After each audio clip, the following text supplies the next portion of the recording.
Hello મિત્રો, તો સૌથી પહેલાં આપણે અહીંયા પેટ પૂજા કરી લીધી છે. જે આ બે આટલી ઉંમરે પણ આટલા પ્રેમથી ખવડાવે છે. અને આનું ડીશનું નામ છે લીટી ચોખા, જે મેં પહેલી વખત ખાધા છે પણ બહુ ટેસ્ટી હતા.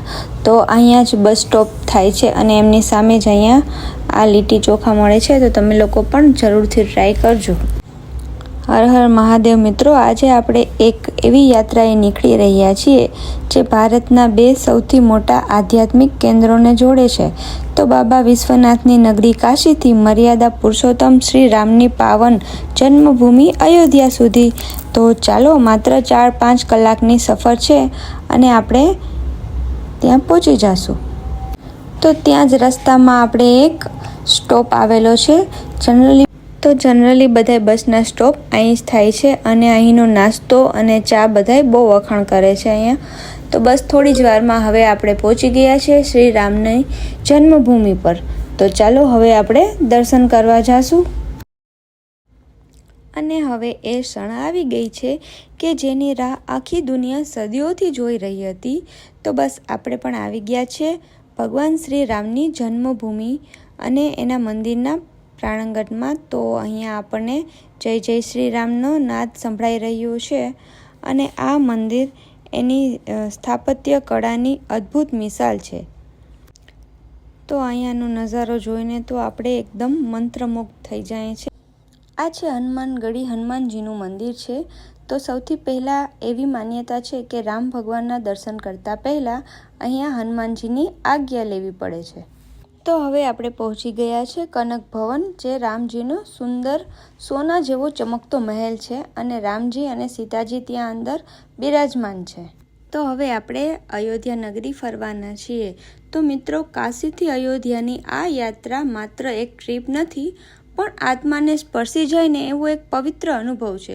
જો તમે પણ અહીં આવી રહ્યા છો તો તમે લોકો પણ હનુમાનગઢીથી શરૂઆત કરજો અને રામ ભગવાનના દર્શન કરી અને સાંજે સરયુ નદીની આરતી કરવાની બિલકુલ ભૂલતા નહીં.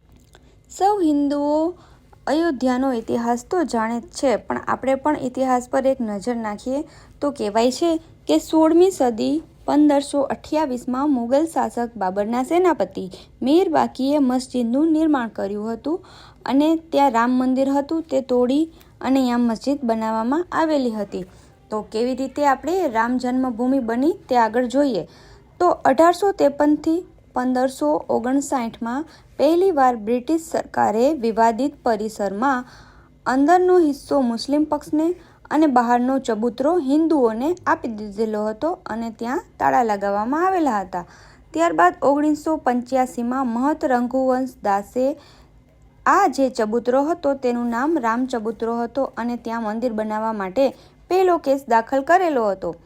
ત્યારબાદ આગળ 20મી સદીમાં જ્યારે સ્વતંત્રતા આવી ગઈ હતી ત્યારે 1949માં વિવાદિત માળખાના મધ્ય ગુંજનની નીચે ભગવાન રામલલાની મૂર્તિઓ પ્રગટ થઈ હતી.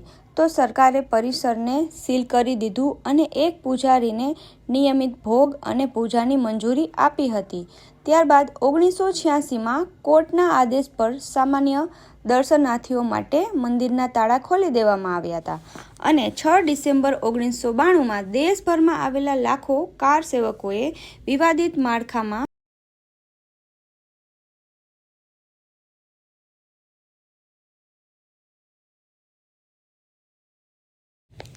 તે મસ્જિદ તોડી નાખી અને આ વાત સુપ્રીમ કોર્ટ સુધી પહોંચી. ત્યારબાદ એએસઆઈને હુકમ કરવામાં આવ્યો અને ત્યાં ખોદકામ કરવામાં આવ્યું.